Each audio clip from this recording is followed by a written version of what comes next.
BBC Radio Sheffield. Hello, Oliver Coppard. Good morning. How are you feeling today? Raring to go. Woo!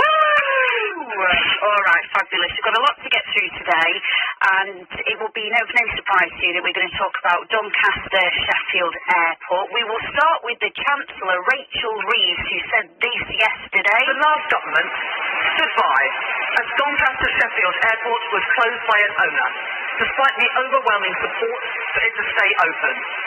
It now sits idle, despite the potential to drive jobs and growth across the north.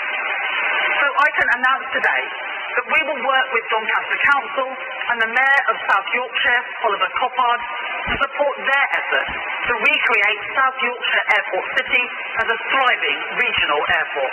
So what does that mean? Are the government going to invest in DSA? It means they're going to work with us over the next few months to get this over the line, or at least do our very best to make that happen. Look, I've said from day one, we've got to balance a number of things, haven't we, in this whole equation. We've got to make sure that we are making best use of taxpayers' money, that this is a good deal for taxpayers, creating jobs and growth, as Rachel says, right across our region.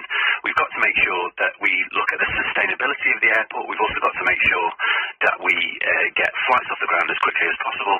And we all want to reopen DSA, but all of those things are hugely complicated and complex. We've got loads of things to worry about, including getting fire engines back on the site. How do you fix the radar system? What do you do about the airspace?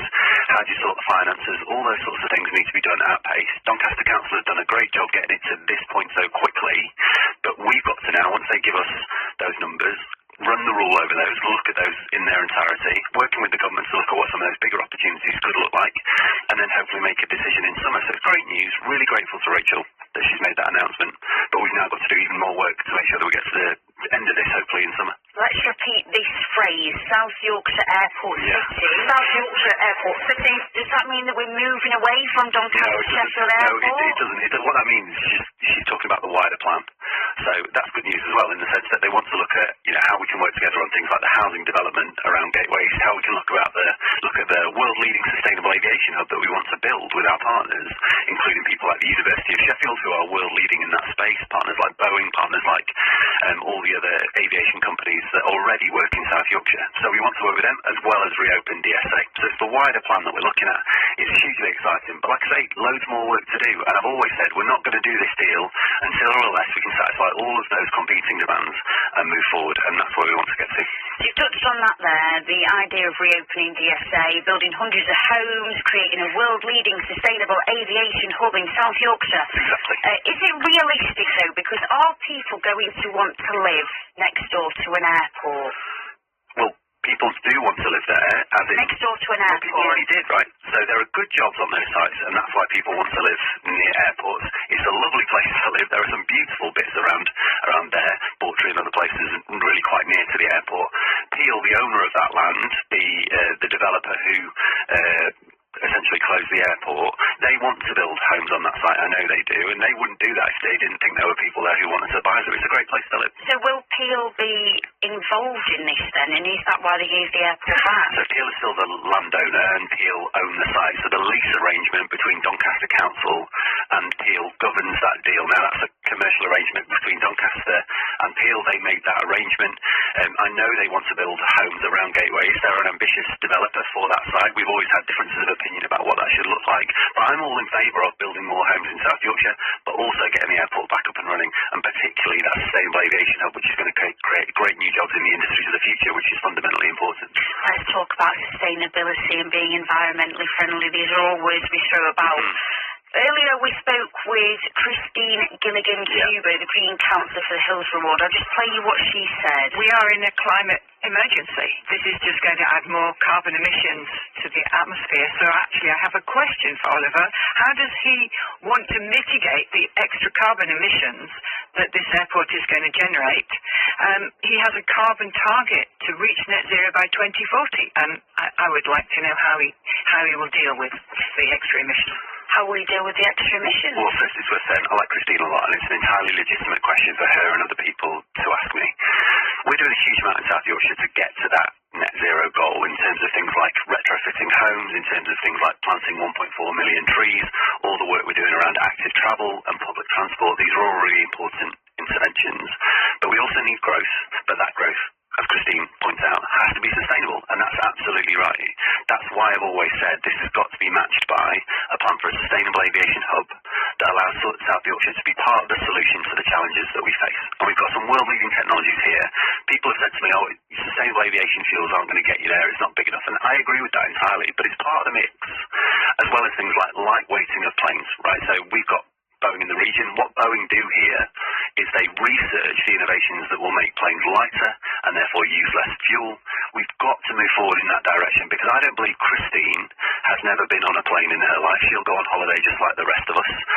We all want to go abroad occasionally, and people are always going to want to do that going into the future. So we need a more sustainable way to fly. South Yorkshire will be part of that solution, and that's what we're trying to get to. Part of Christine's question there was about how to deal with the extra emissions. It becomes a balancing act, right? So if DSA does reopen, that would count as an expansion. The Environment Secretary in Doncaster North MP, Ed Miliband, said further airport expansions will only go ahead if they are consistent with carbon budgets.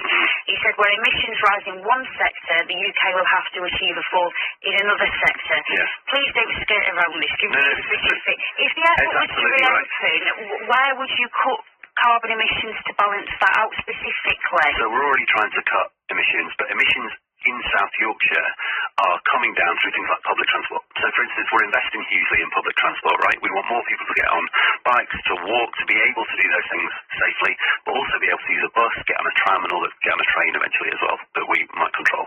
And all of those things are really important, right? And that will bring down carbon emissions. There are a bunch of other things we want to do with homes, for instance. So if we can retrofit more homes, your home, my home, produce a huge amount of carbon emissions, and that again will bring down those carbon emissions that might be produced in smaller numbers, I believe, by an airport.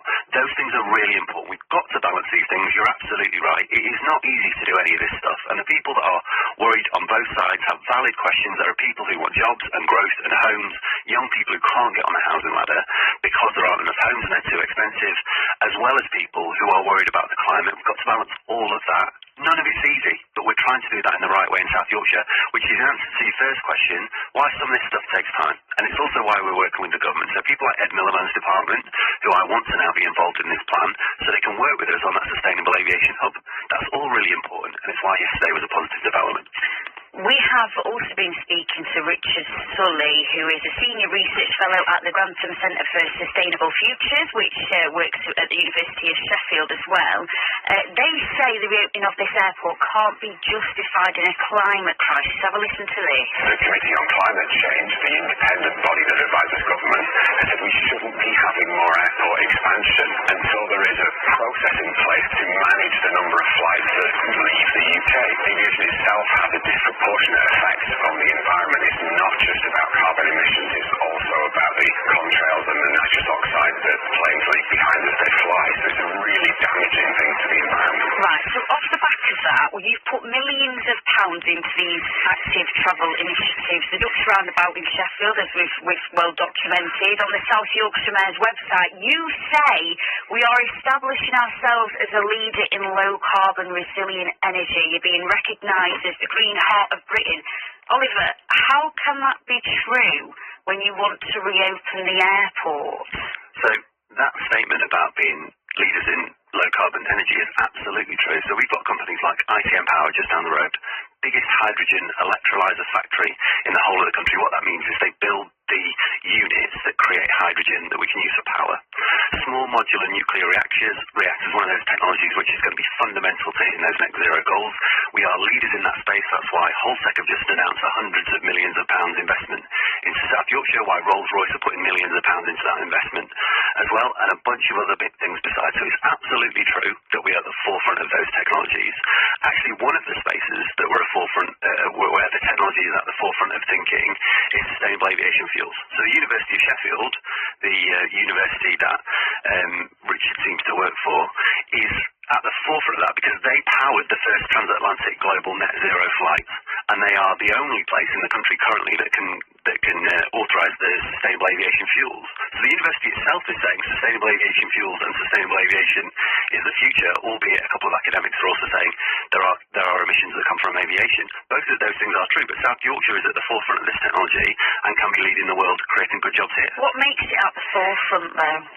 Well, for instance, the technology that the University of Sheffield developed has powered the first transatlantic flight that was net zero. They are the people in the UK who certify the sustainable aviation fuels, and that is hugely important. The technology that ITM Power have developed is cutting edge. The work that we're doing here around small modular nuclear reactors is cutting edge. All of these things are fundamentally important to getting to net zero. It's a difficult challenge, as everybody, I think, understands. But South Yorkshire's right at the cutting edge of it, and I'm really proud of that. We've got to go further and faster. I completely agree, but that's exactly what we're trying to do.